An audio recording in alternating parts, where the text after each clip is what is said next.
Shalom Bapak Ibu, saudara-saudara yang dikasihi Tuhan kita Yesus Kristus. Kita kembali bersama merenungkan kebenaran firman Tuhan yang adalah penuntun dan pertolongan bagi kita dalam menjalani hidup kita di tengah-tengah dunia ini bersama Tuhan. Saya akan membacakan nats bagi kita dari 1 Korintus 2 ayat 12 sampai 15.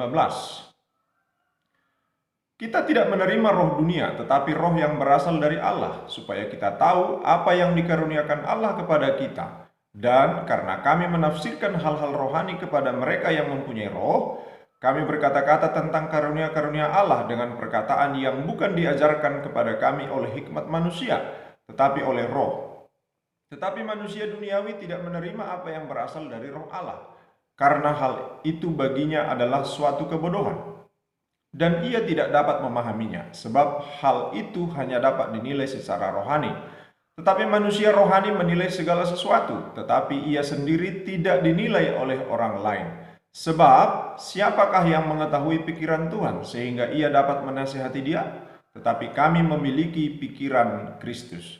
Saudara-saudara yang dikasihi oleh Tuhan kita Yesus Kristus, orang-orang yang percaya kepada Tuhan Yesus sebagai Tuhan dan Juru Selamatnya secara pribadi, mereka memiliki Roh Kudus. Karena firman Tuhan katakan ketika mereka percaya, kalau kita percaya kepada Kristus, kepada Injil keselamatan, maka kita dimeteraikan Roh Kudus.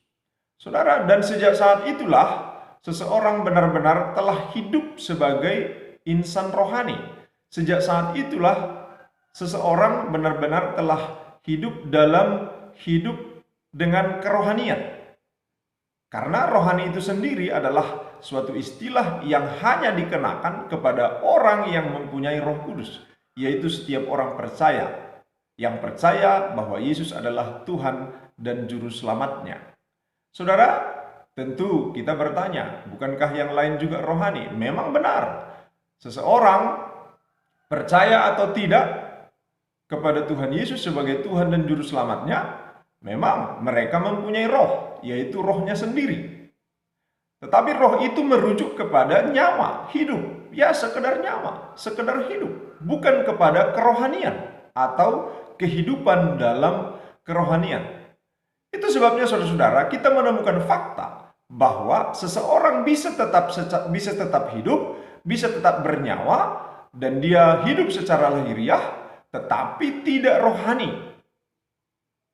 Kita bisa menemukan itu. Dia hidup, bernyawa, tapi sesungguhnya dia tidak rohani.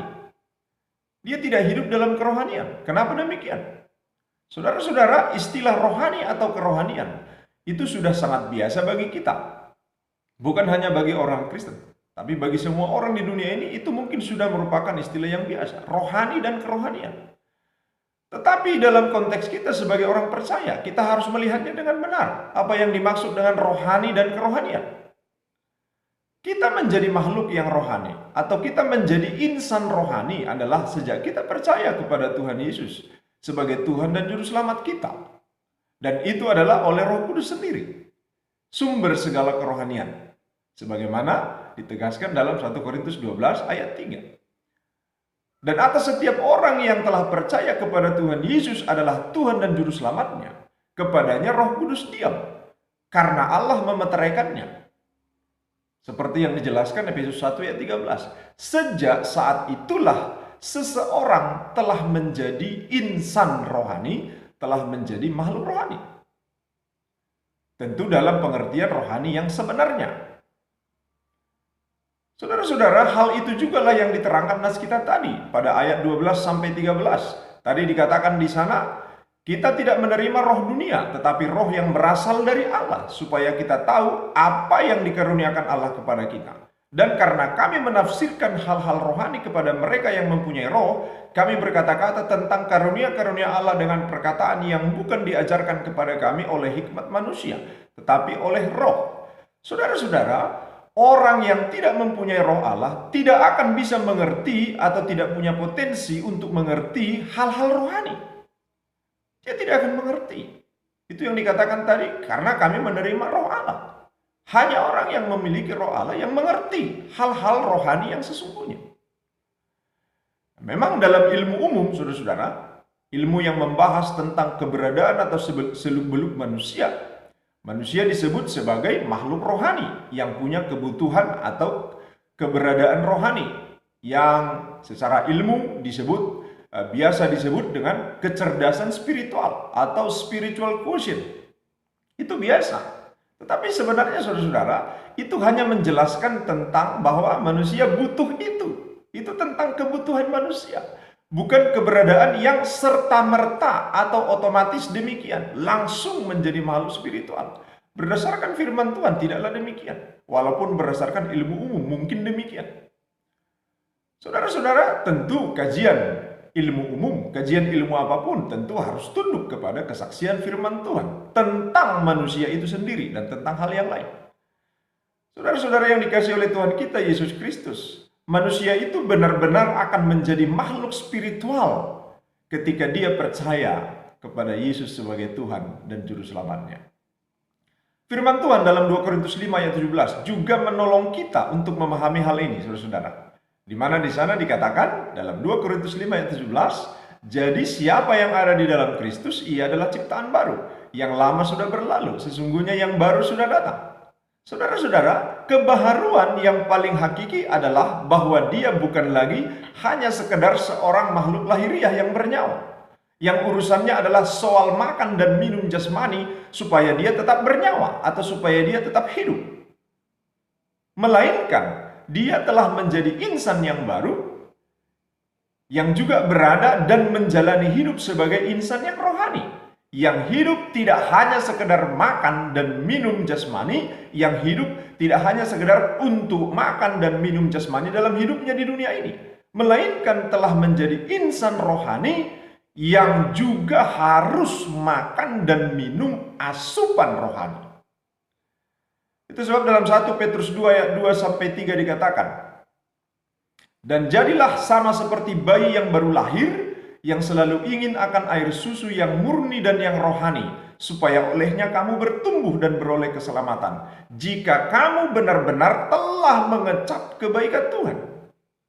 Saudara-saudara, orang-orang yang sungguh-sungguh telah mengecap kebaikan Tuhan, yaitu orang-orang yang benar-benar telah mengecap kasih karunia Tuhan, yaitu keselamatan yang dia peroleh ketika percaya dan menerima Tuhan Yesus sebagai Tuhan dan Juru Selamat secara pribadi. Orang-orang yang demikianlah yang akan menjadi insan yang menginginkan air susu yang murni dan yang rohani, karena dia telah menjadi insan rohani. Hanya orang yang demikian yang akan menginginkan air susu atau kerohanian, yang disebut tadi air susu yang murni dan yang rohani. Saudara-saudara, sama seperti seorang bayi jasmani. Bayi apapun, bukan hanya bayi manusia. Bayi jasmani ketika dilahirkan akan mencari air minum yang jasmani tanpa harus diajari.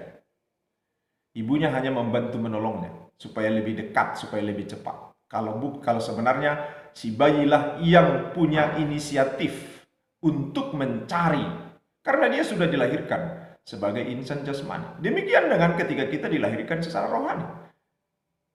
Disitulah kita benar-benar menjadi makhluk yang rohani. Itu ditandai dengan kita akan selalu haus dan rindu akan air susu yang murni dan yang rohani. Saudara-saudara yang dikasihi oleh Tuhan kita Yesus Kristus. Selanjutnya dalam nas kita tadi dalam 1 Korintus 2 ayat 13 dan 14 dikatakan, dan karena kami menafsirkan hal-hal rohani kepada mereka yang mempunyai roh, kami berkata-kata tentang karunia-karunia Allah dengan perkataan yang bukan diajarkan kepada kami oleh hikmat manusia tetapi oleh roh. Tetapi manusia duniawi tidak menerima apa yang berasal dari roh Allah, karena hal itu baginya adalah suatu kebodohan, dan ia tidak dapat memahaminya, sebab hal itu hanya dapat dinilai secara rohani. Saudara-saudara yang dikasihi oleh Tuhan kita Yesus Kristus, insan rohani harus dinilai secara rohani, bukan secara jasmani.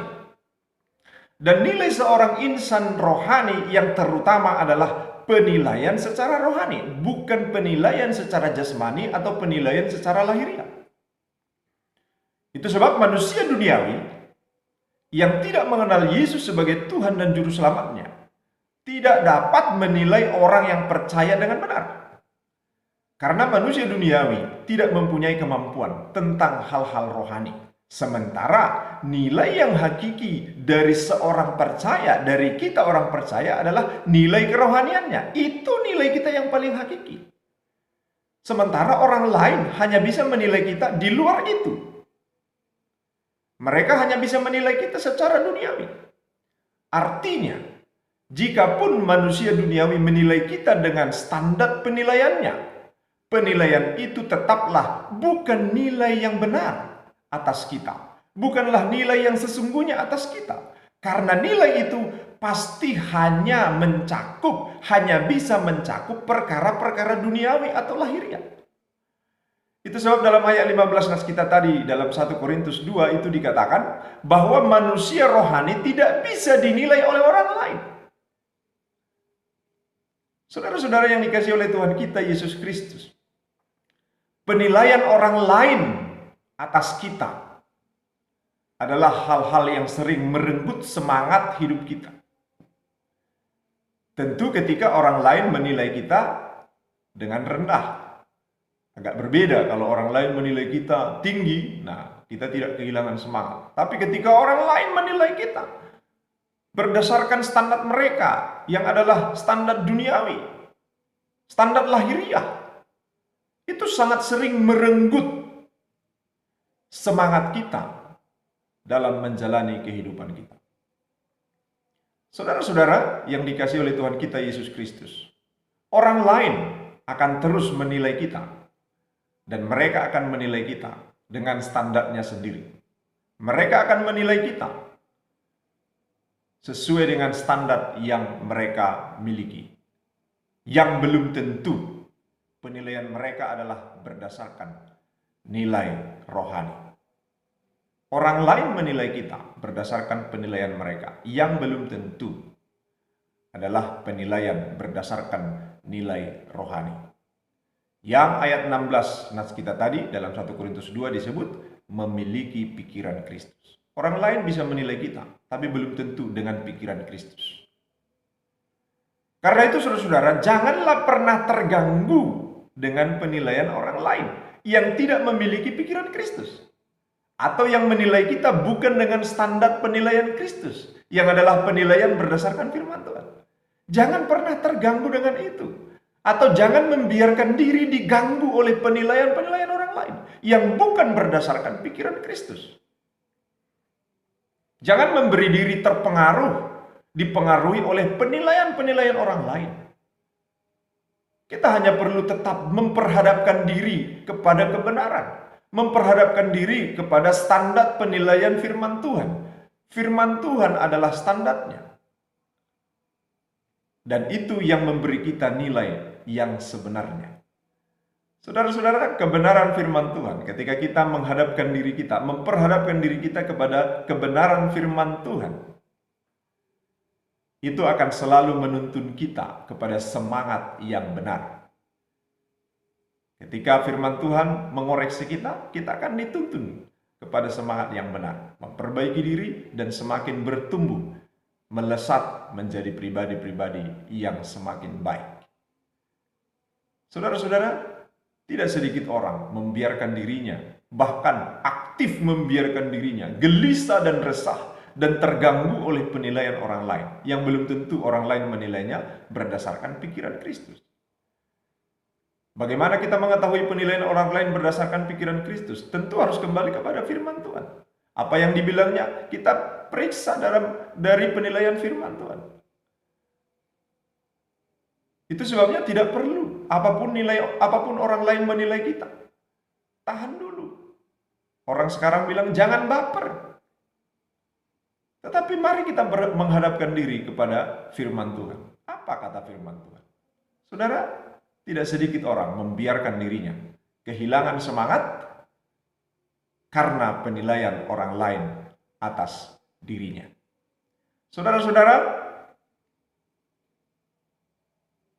ketika orang sudah membiarkan dirinya gelisah, resah, kehilangan semangat karena penilaian orang lain, pasti orang itu sedang keliru.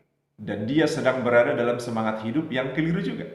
Kenapa? Karena selanjutnya dia akan menjalani hidup untuk memenuhi standar orang lain.